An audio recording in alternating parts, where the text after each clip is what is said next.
All right, now that we've learned about layers and masks and also a few of the color adjustment tools, let's take just a minute and review and look at how all this comes together. Now, I also want to introduce you to a color tool that you'll use quite often no matter what you shoot, and that is Vibrancy and Saturation.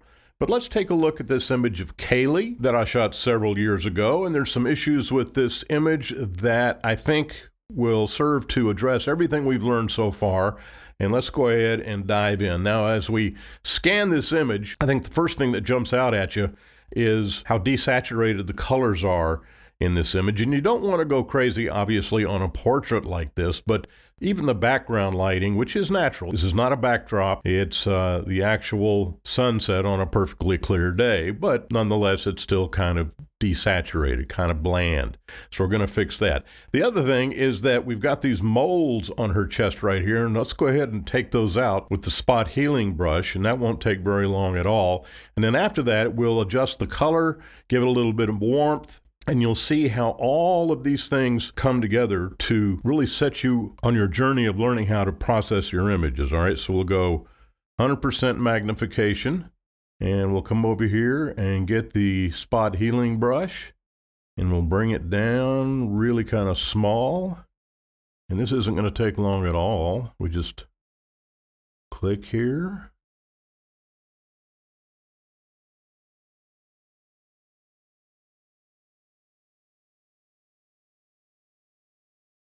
And Kaylee was a state champion high school golfer when she was in high school. And that was about the time that I took these images that her mother wanted. And so you can see how easily these come off. And we want it to be perfect. We'll find everything. And of course, I don't think her face needs anything except maybe right here. If we really wanted to be a nitpick, we could get that right there. I'm going to leave the freckles on her nose. I think that's adding something. I have no idea what that is, so we're going to take it out anyway. Now let's look at the background, and there is some sensor dust here, so we'll click that, and we'll get that. And let's get this little piece right here. Man, I had some sensor dust on this shot that I have not seen before. Bad photographer. That's how you clean it up. You just get the healing brush tool and start clicking. It's what we call hunt and peck. All right, that is looking pretty good. I got some more little freckles here.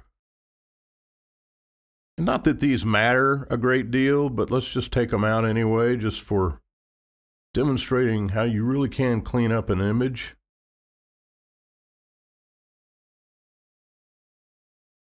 And I think that's going to work right there. There's a little bitty one right there, and I think that's going to make it.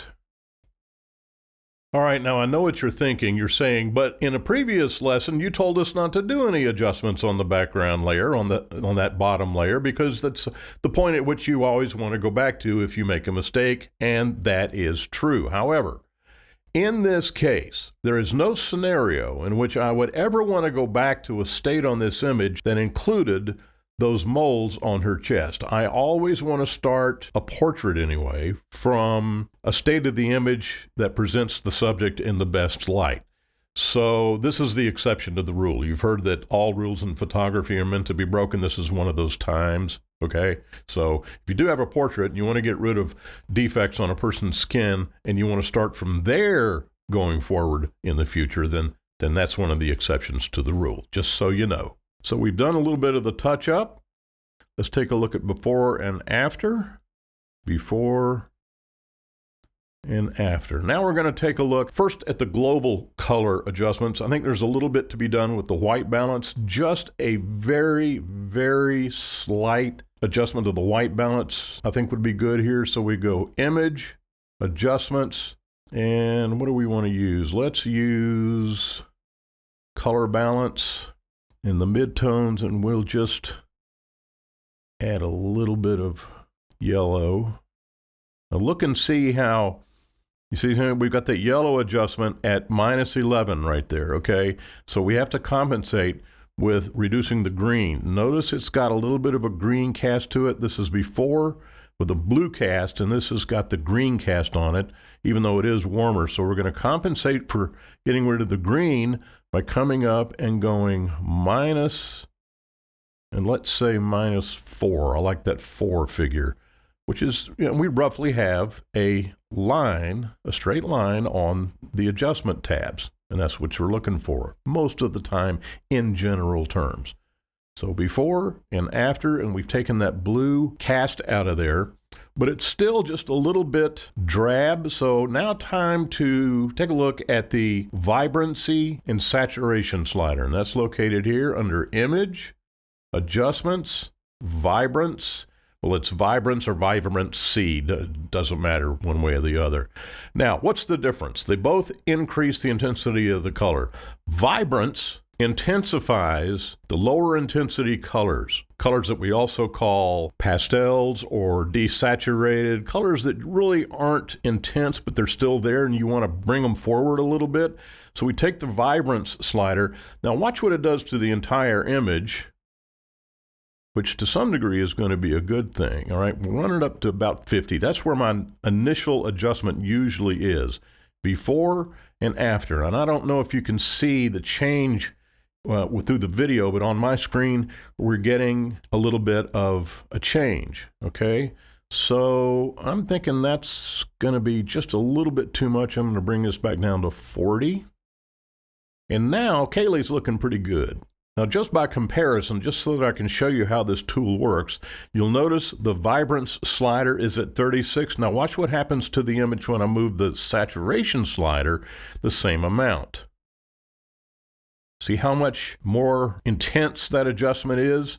So when you're going to adjust color, always start with the Vibrance slider, and then if you still need more, just take the Saturation slider and move it ever so slightly. Less is more on this stuff. I see so many images on the internet that are otherwise very good images, but that are so overprocessed and the saturation is off the charts. And a lot of reason for that is because the screen is not calibrated properly and people just aren't doing the right thing. So saturation boosts all colors the exact same amount. And we'll take this back to 0. Vibrance, on the other hand, only affects those dimmer, blander, pastel colors and gives them a little bit of life that might not ordinarily be there. Now, on this image, what we want to do is we like Kaylee just the way she is, but I like the background to be just a little bit more intense. So I'm going to go ahead and hit OK. I'm going to come over to the Layers panel. I'm going to go Command-J, and then Command-J. Now I'm going to take layer 1 and I'm going to disconnect or cancel the visibility of this top layer, which will reveal this middle layer, this layer 1. Now what I'm going to do is come up to Image, Adjustments, go back to the Vibrance slider, and let's just do a test. I'm going to run this Vibrance slider up, and I want to just look at what it does to the background. I don't care about what it does to Kaylee. We've already got her nailed down. Okay, so saturation. So see, that's just a bit too intense. I just don't like that result. So maybe just like maybe +5 on the saturation. The Vibrance is giving us just enough. Now let's do it again. Yeah, you would not go above 10 on that adjustment. So let's take this to 10, 11, somewhere in there, and say OK. Now, one thing to notice on this, the color on Kaylee is oversaturated. She just doesn't look natural. It's too much. But over here, it's great. So you can see where I'm going. I'm going to activate the top layer. Now I'm going to get a mask. Click on it to make sure it's chosen. I'm going to come over here to the left side of the workspace. I'm going to get the paintbrush tool, and we do have black here. And I want to come up and make sure that we have a feathered edge on our brush. And then I'm going to come in and I'm going to erase. I'm going to erase Kaylee. And I did that wrong. I apologize. Let's back up. See what happens when you make a mistake and you screw things up. You can go back and start over. What I meant to erase is this over here. And I want to bring the additional color that's in the background. I want to intensify that, but I don't want intensified colors on Kaylee. Okay, see how that works? And you know, I'm getting her hair in there, but you can't see any really blown out color with what little bit we've done. These are all very subtle things. I'm going to bring this right next to her arm down here. See how the mask looks over here, which reveals this area right here, which means that we can come down here, choose this layer, and even though the top one is activated, we've removed the mask, which reveals that portion of the image down here. So let's do some more adjustments on the color and see what we can do. All right, image, adjustments, vibrance, and we're just experimenting. Now you see how the background is intensified without intensifying the color on Kaylee. That's because of the mask. Now conversely, if we take this all the way down to here and get rid of the color, we can see areas that we didn't erase completely, and we didn't get into here, which is okay, and we didn't get very close down to here, which is okay, and we certainly didn't address this area down here, which I'm just going to leave alone. But I think we can live with what we have right here. You really can't see any difference. So we'll bring this saturation back up here, and then let's give it a gauche. Let's give it like this right here. And again, I've repeated myself a gazillion times. It's a matter of taste. It's all subjective. But I kind of like just a little bit of glow out there. And I'm gonna call that an adjustment. Now we can also take a look and see what we can do with the curves dialog box. We can make the background darker. You may or may not like that. You can make it brighter. You may or may not like that. It's all a matter of taste. I do think, though, that what I am going to do is come back and activate the mask, and I'm going to work on those areas that we missed right up here and in the middle and over here. I think we need to come in just a little bit closer.